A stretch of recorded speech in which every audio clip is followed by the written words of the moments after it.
సహోదరి సహోదరులు, యెహోవా సెలవు లేకుండా భోజనము చేయగలిగిన వాడు ఎవడు? బైబిల్ ప్రశ్నిస్తూ ఉంది. దేవుని సెలవు లేకపోతే ఈరోజు మధ్యాహ్నం నువ్వు భోజనం చేయడం సాధ్యము కాదు. ఒక్కసారి హాస్పిటల్కి వెళ్ళి చూడండి. నోట్లో పైపులు ఉన్నాయి, ముక్కులో పైపులు ఉన్నాయి. ఒక్క మెతుకు దిగని వాళ్ళు ఈరోజు కోట్ల మంది ఉన్నారు.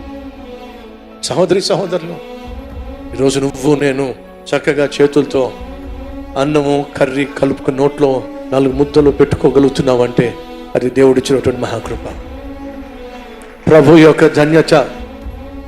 అందుకే ఎప్పుడు చెప్తూ ఉంటా, మీ జీవితంలో అప్పుడప్పుడు ఒకసారి హాస్పిటల్కి వెళ్ళండి, ఒకసారి సమాధుల మధ్యకి వెళ్ళండి, ఒకసారి చెరసాల్లో ఉన్న వారిని ఎవరినైనా దర్శించి చూడండి. మీకు తెలుస్తుంది మీ జీవితము ఎంత ధన్యకరమో.